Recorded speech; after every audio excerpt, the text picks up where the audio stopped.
The first step when assembling these together is to go into the car and figure out which one of these is top. When you look at the factory speaker, it has these two winglets here and this one single point here, and the plug comes out of the bottom. Set this into the car and figure that out. This is the top in this case, slightly skewed.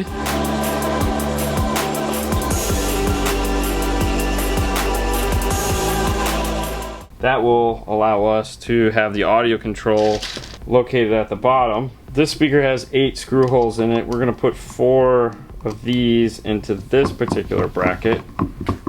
These are 1/2-inch screws that we're using, so these should not come out the bottom, which is what we're hoping for because this sits up against the metal. The next step is to take our top piece, rotate it into place,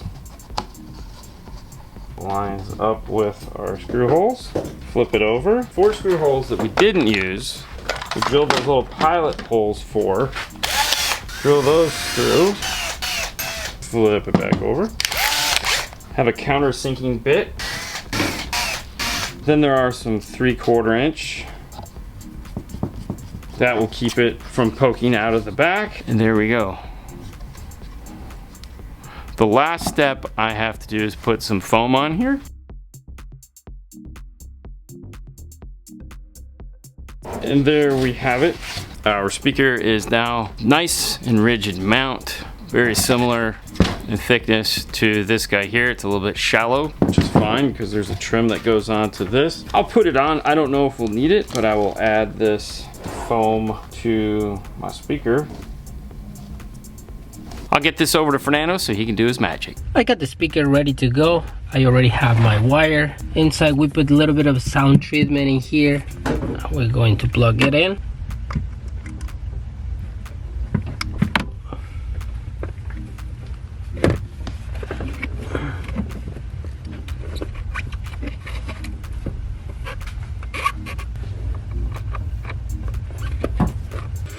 And we're still using the same factory screws. Now we're not gonna put the cover back together because we still have to run our power wire through this tunnel right here, so we're just gonna leave it like that. To integrate our audio control speaker in the rears, because we will be using the factory wiring for those, Metro makes the harness, the 726503, which is this plug right here. I'm gonna let Fernando show you how that is all gonna happen. Let's join him in the vehicle. Before we install our speaker, we have our speaker clip. As you see, this one comes with a little piece of foam. We're gonna put JK tapes of the rest of the wire. We're gonna put some foam on the plastic because it's going to be under the pot and we don't want them to just make noise. You see, we plug our speaker,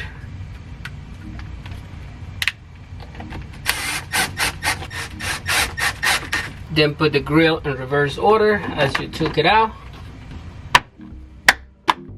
That's it. Move to the next one.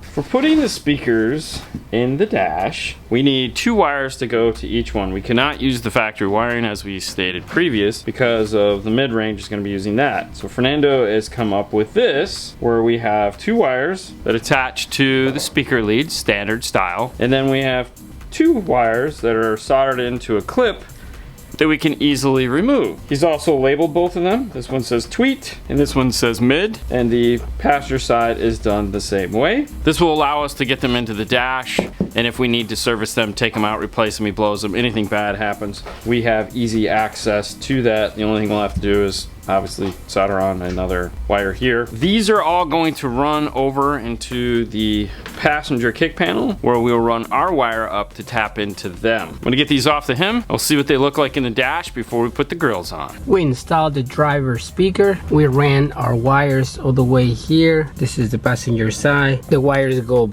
down and attaches to the factory wiring. You gotta be careful because if you drop just the wires, the glow box get on the way, so you actually have to go in this part right here on the corner or all the way in the back. So I decided to go in the back. Our wire goes down and we have our 2 sets over here. The passenger speaker is in. The last thing I'm going to do is put labels on my wires. With all the speakers out of the vehicle, it's time to start thinking about a couple of the other things that we need to think about, like power wire runs, speaker wire runs, and stuff like that. And also get the back of the car apart. Now Fernando's already started doing that. I'll give you an overview of what has to happen. The first thing that has to come out are the tie downs that go here, and that is with removing this guy. Be very careful when pulling these out. You start at the top and you just kind of work your way back, and there's two clips on the left and right, and then this will pop up. Underneath that is this guy here, which has two 10mm bolts in it. Remove this. Do that in all 4 locations. When that's done, this piece here will lift out of place. The back piece that covers the little seats has a bunch of clips, whole bunch. So go slow and just gently pull those up and pull that out of place. There's an 8mm bracket to tie down that is located right here. You need to remove that. And then there's a bunch of clips that will allow you to pull this forward.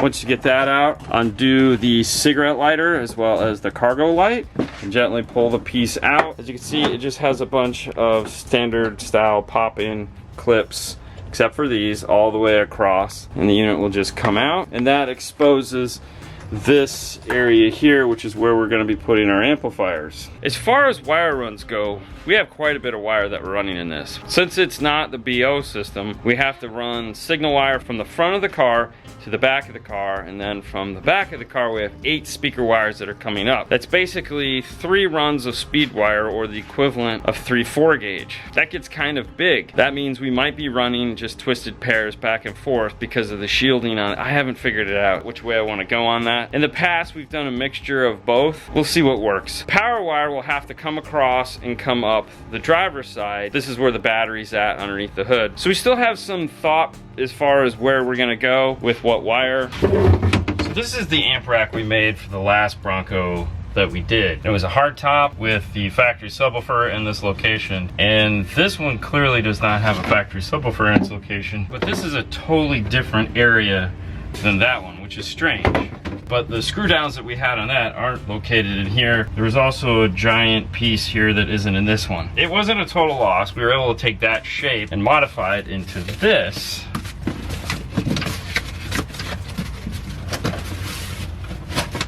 Which goes into here. It allows us to retain all of our factory clips. We'll bolt in with some bolts right up here at the top. The rest of it is snug fit with these screws here across the bottom, keeping it in place. So we'll be able to attach it to the side. Once the cardboard template was done, then it was transferred over to plastic, which is a lot of fun because there is a slight difference between plastic and cardboard. Cardboard can give a little bit, plastic can't. Once you get it, it takes a little bit longer to get it to right where you want it so that it fits in exactly the way the cardboard does. But we have that.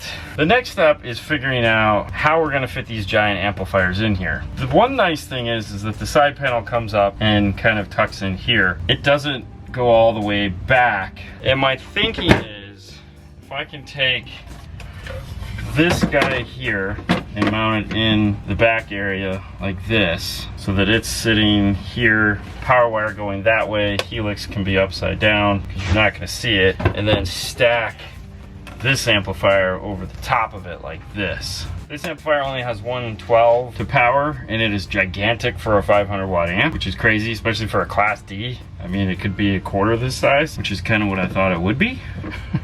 But that's what I'm thinking. The first step is going to be to get this mounted into place so that none of the panel will hit it, and then from there we can kind of dissect how we're going to suspend that one. This area here is going to be for all our wiring, distribution blocks and stuff like that, so it does look like a lot of fun. The first step in getting this side panel to do what we want it to do is removing the pocket and then pull all the clips off of it so I can fit it into place.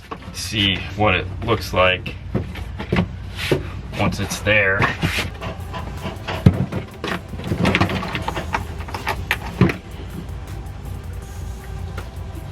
Alright, I have a good idea of where this is going to mount. I'm going to screw it into place and we'll test fit it again.